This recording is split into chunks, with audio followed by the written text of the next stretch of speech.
Many selfless individuals believe that love means always putting their spouse first, sacrificing their time, energy, and even happiness to keep the peace. They tell themselves, if I just love harder, give more, stay patient, then maybe their partner will finally appreciate them. But there's a dangerous side to this kind of giving, one that quietly erodes self-worth while enabling toxic dynamics to thrive. When you endlessly pour into someone who only takes, you don't just end up drained. You lose pieces of yourself along the way. It starts small, suppressing your opinions to avoid conflict, ignoring your exhaustion to meet their demands, or swallowing hurt because they didn't mean it. But over time, the cost compounds. Resentment builds. You may notice yourself feeling irritable, emotionally numb, or even secretly bitter toward the person you're trying so hard to love. Some call this toxic empathy, where compassion crosses into self-abandonment.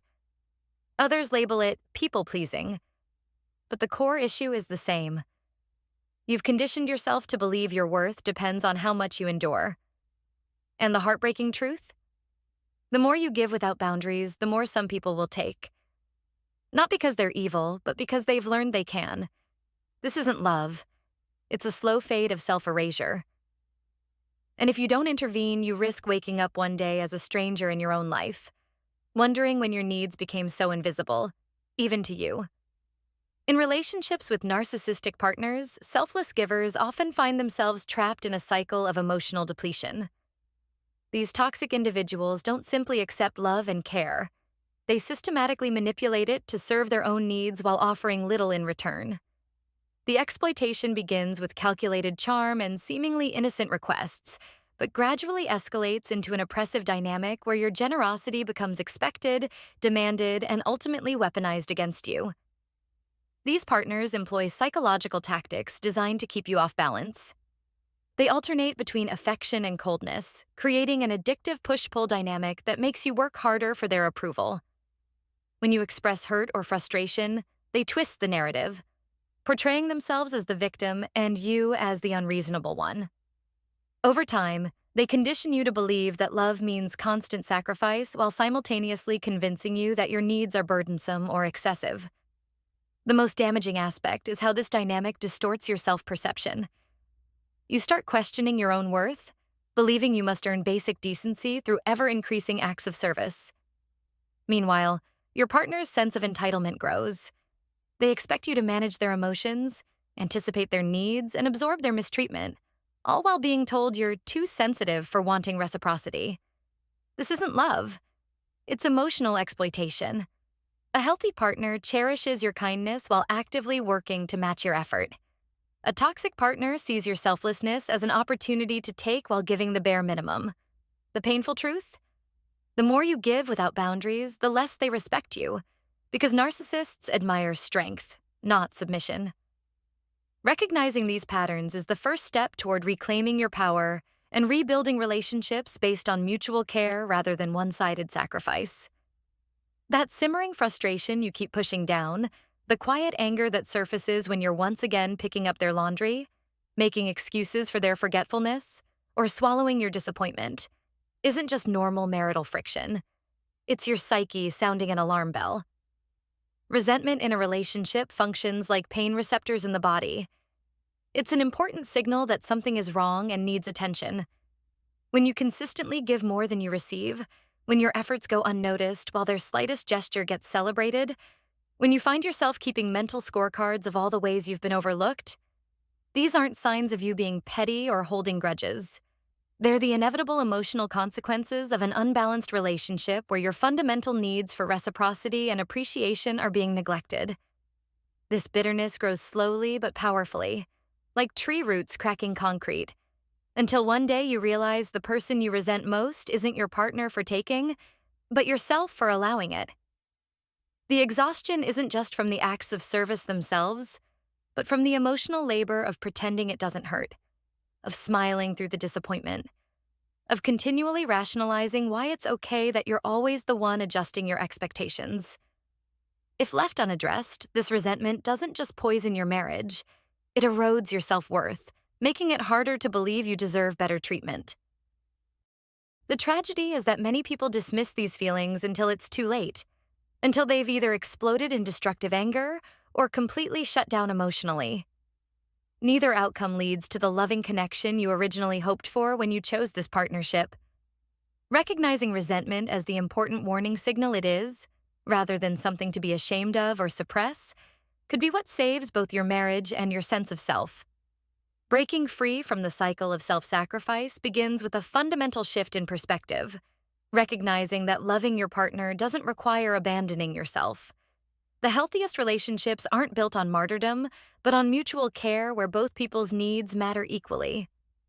Start by observing the small moments where you automatically defer to your partner's preferences without considering your own. These daily micro-sacrifices, when left unchecked, accumulate into the resentment that's now weighing you down. Practice pausing before responding to requests.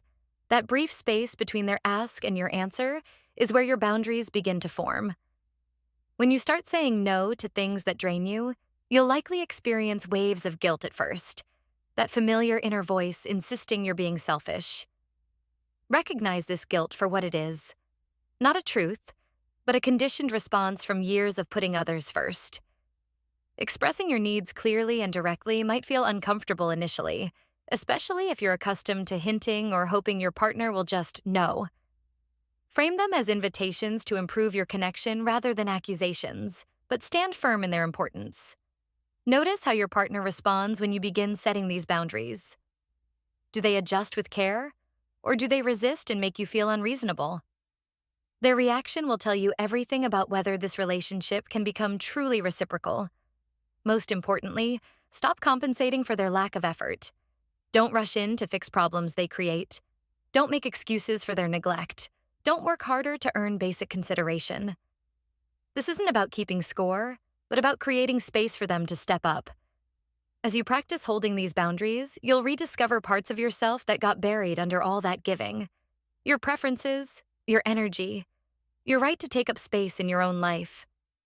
And paradoxically, this self-respect often leads to deeper intimacy, because you're no longer relating from resentment, but from wholeness. A thriving marriage exists in the delicate equilibrium where both partners show up as equals, not in perfectly measured 50-50 splits at every moment, but in an overall dance of give and take that leaves both people feeling valued and supported.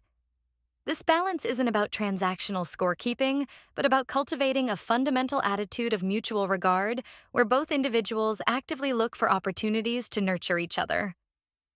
When one person consistently does all the emotional heavy lifting while the other remains passive, it creates an unsustainable dynamic that eventually collapses under its own weight, either through explosive conflict or quiet disconnection.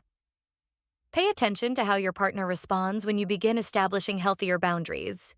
Do they meet you with curiosity and willingness to adapt, or with resistance and guilt-tripping? Their reaction reveals their capacity for the kind of mature love that honors both people's humanity. Remember that your needs aren't excessive simply because they've gone unmet for so long. They're the basic requirements for any human to feel secure in a relationship. The healthiest partnerships aren't those without conflict, but those where both people feel safe expressing their authentic selves without fear of punishment or abandonment. You teach people how to treat you by what you tolerate. And by beginning to honor your own worth, you create the possibility for a deeper, more genuine connection. Lasting love isn't found in self-erasure, but in the courageous choice to show up as your whole self while inviting your partner to do the same. When both people take responsibility for nurturing the relationship while also nurturing themselves, that's when marriage transforms from a burden into a sanctuary. If this message resonated with you, know that you're not alone. So many of us struggle with putting ourselves last in the name of love. But real love should never ask you to disappear. If you're ready to start setting boundaries and reclaiming your sense of self, let me know in the comments. What's one small way you'll prioritize yourself this week? And if you found this video helpful, don't forget to like, subscribe, and hit the notification bell so you don't miss our next conversation on building healthier, more balanced relationships. Because you deserve a love that gives as much as it takes. One where you're cherished, not just needed. Until next time, remember, your love matters. but so do you.